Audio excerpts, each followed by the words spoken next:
गांधी परिवार का इस देश की राजनीति में बड़ा नाम है।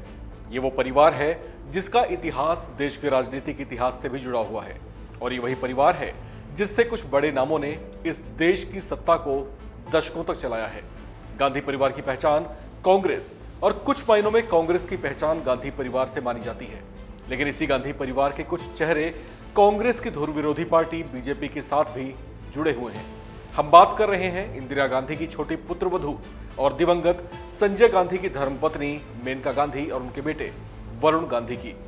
लेकिन साथ ही ये सवाल भी उठते रहे हैं कि जिस कांग्रेस पार्टी से गांधी परिवार की पहचान है, उससे मेनका गांधी अलग कैसे हो गई। दरअसल इस बात की गहराइयों में कुछ ऐसे दर्द हैं जिसे आज भी खुद में समेट रखा है। नमस्कार, मैं हूं राम विश्वकर्मा, आप देख रहे हैं वन इंडिया।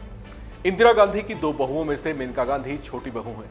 इनकी जेठानी यानी सोनिया गांधी, उनके बेटे राहुल गांधी और बेटी प्रियंका गांधी जहां कांग्रेस पर मजबूत पकड़ रखते हैं, वहीं इंदिरा गांधी की छोटी बहू मेनका गांधी और वरुण गांधी भारतीय जनता पार्टी से सांसद हैं। एक ही परिवार के चेहरे दो धुर विरोधी पार्टियों से जुड़े हुए हैं। ऐसे में सवाल यह भी उठता है कि आखिर ऐसा क्या हुआ था कि जिस कांग्रेस पार्टी ने देश पर लंबे समय तक राज किया, जिस कांग्रेस पार्टी पर गांधी परिवार का नियंत्रण रहा, उसी गांधी परिवार से जुदा होकर मेनका गांधी अलग राजनीतिक मार्ग पर क्यों चल पड़ी थी। इसे समझने के लिए आपको इतिहास में लगभग 41 साल पीछे जाना पड़ेगा, जब कुछ वजहों से इंदिरा गांधी के परिवार की दोनों बहुओं के संबंधों में कुछ खटास पैदा होनी शुरू हो गई थी। बात 1980 की है, जब इंदिरा गांधी फिर से प्रधानमंत्री पद पर आसीन हुई थी। लेकिन वो खुशियां बहुत जल्द गांधी परिवार को गहरे दुख में डुबोने वाला था। उसी साल दिसंबर 1980 में इंदिरा गांधी के छोटे बेटे और मेनका गांधी के पति संजय गांधी एक विमान हादसे में चल बसे। संजय गांधी, जो मां इंदिरा के राइट हैंड कहलाते थे और मजबूती से पार्टी के कामकाज का जिम्मा संभालते थे, उनके अचानक चले जाने से इंदिरा गांधी टूट गई थीं।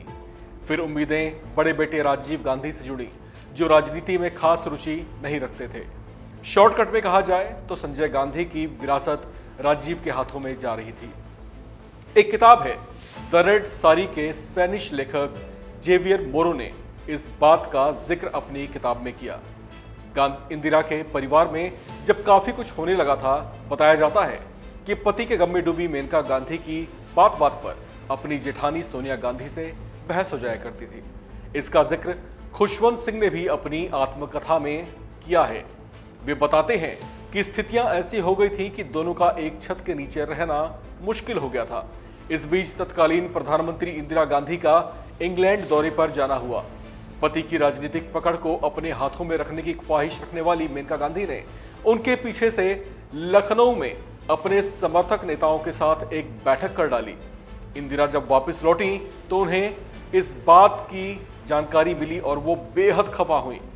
जेवियर मोरे अपनी किताब में लिखते हैं कि रात के खाने के बाद इंदिरा ने मेनका को मिलने के लिए बुलाया। मेनका पहुंची तो उन्हें कड़ी फटकार लगाई गई, यहां तक कि उन्हें फौरन घर से निकल जाने को कहा गया। इंदिरा के साथ उस समय आर.के. धवन और धीरेन्द्र ब्रह्मचारी भी थे। मेनका ने खुद को कमरे में बंद कर बहन अंबिका को फोन पर सारी बात बताई। इसके कुछ ही देर के बाद एक सफदरजंग स्थित इंदिरा गांधी के आवास पर मीडिया की भीड़ लग गई। रात 11 बजे मेनका 2 साल के वरुण को लेकर घर से निकली तो मीडिया से खुद को उन्होंने घिरा हुआ पाया। इस तरह से ये परिवार दो फाड़ हुआ। मेनका अब सक्रिय राजनीति में उतरने का मन बना चुकी थी। 1984 में उन्होंने अमेठी के सीट से अपने जेठ राजीव गांधी के खिलाफ चुनाव लड़ा, लेकिन उसमें हार गई। इसके बाद साल 1988 में वो जनता दल में शामिल हुई और पीलीभीत सीट से इन्हीं की टिकट पर चुनाव लड़ा, लेकिन उसमें भी इनको हार मिली। लेकिन फिर साल 1996 के चुनाव में इन्हें पीलीभीत सीट से ही विजय की प्राप्ति हुई। उसके बाद से ही मेनका गांधी लगातार बीजेपी के साथ बनी हुई है। ये बीजेपी की कद्दावर नेता कहलाती हैं। आज इनकी यही पहचान है। इस खबर में फिलहाल इतना ही। बाकी अपडेट्स के लिए आप बने रहिए वन इंडिया के साथ।